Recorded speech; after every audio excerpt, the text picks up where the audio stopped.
Ensuite, l'auteur nous dit, rahmahullah, puis Allah a enseigné à ses serviteurs qu'ils devaient se séparer des gens qui commettent le polythéisme dans le tawhid de l'adoration. Cette parole est très importante car elle nous indique que se séparer des polythéistes fait partie du tawhid.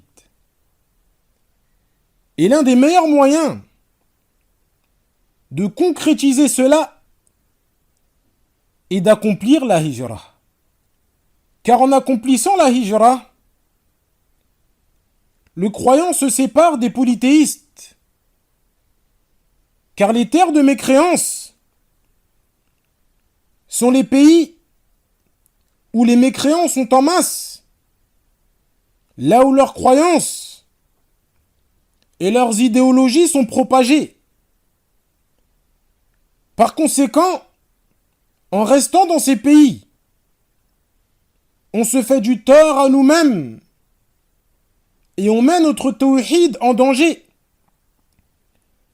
Et Allah subhanahu wa ta'ala nous a ordonné de quitter les terres de mécréance pour aller vivre en terre d'islam, pour pouvoir extérioriser notre religion.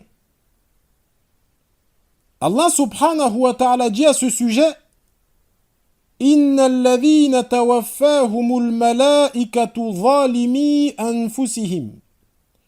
قالوا فيما كنتم قالوا كنا مستضعفين في الأرض قالوا ألم تكن أرض الله واسعة فتهاجروا فيها فأولئك مأواهم جهنم وساءت مصيرا.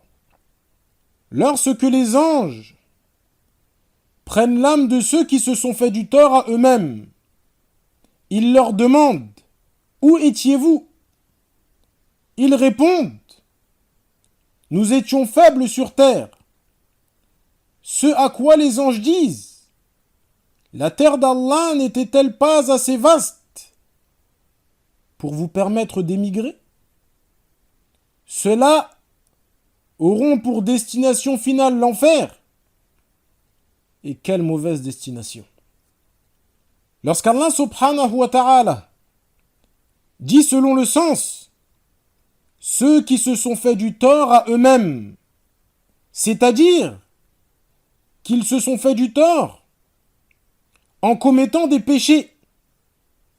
Et l'un des plus grands péchés est le délaissement de la hijra. Par conséquent, celui qui délaisse la hijra, alors qu'il est en capacité de l'accomplir, c'est certes fait du tort à lui-même. Et les savants ont défini l'injustice comme étant le fait de mettre une chose dans un endroit qui n'est pas le sien. Et celui qui a délaissé la hijra n'est pas à sa place, car il aurait dû être avec les musulmans en terre d'islam. Et lorsque les anges leur demandent selon le sens: où étiez-vous? Ceci est un blâme. Les anges les blâment d'être restés avec les mécréants et d'avoir délaissé la hijra. Et ils répondront à cette question par: nous étions faibles sur terre. Cependant, ils ne sont pas véridiques. Car si ils étaient vraiment faibles sur terre, Allah subhanahu wa ta'ala les aurait excusés. Car dans le verset suivant, Allah exclut les faibles. De ce fait, les anges n'acceptent pas leurs excuses et leur disent: selon le sens, la terre d'Allah n'était-elle pas assez vaste pour vous permettre d'émigrer? Et l'éminent savant, Cheikh Salih al-Fawzan, qu'Allah le préserve, nous dit, après avoir mentionné la partie de ce verset, il dit, c'est-à-dire, vous n'avez aucune excuse d'être resté avec les mécréants, mais vous avez plutôt été négligent. Puis il dit un peu plus loin, hafidhahullah, toute personne ayant délaissé la hijra, alors qu'il avait la capacité de l'accomplir, et comme ces gens sont la cause de la révélation de ce verset. Mais le jugement ne leur est pas restreint, mais plutôt, il englobe tout musulman résidant en terre de mécréance et qui a la capacité de faire la hijra, mais reste en terre de mécréance pour la vie d'ici-bas. Subhanallah. La ilaha illallah. Cette parole, ikhwani fillah, fait froid dans le dos. Toute personne vivant en terre de mécréance est concernée par ce verset. Parfois, lorsque tu lis le Coran, il est probable que tu ne te sentes pas forcément concerné par certains versets. Par exemple, le célibataire ne va pas forcément se sentir concerné par les versets sur le divorce, car il n'est pas marié. Et le pauvre ne va pas forcément se sentir concerné par les versets qui parlent de la zakat et du pèlerinage. Quant au verset de la hijra, toute personne vivant en terre de mécréance ou ayant fait la hijra est concernée par ce verset. Subhanallah. Jusqu'à quand allons-nous rester en terre de mécréance et nous faire du tort? Jusqu'à quand allons-nous faire du tort à nos enfants en restant dans ces pays où la mécréance, la perversité et toutes les calamités sont apparentes?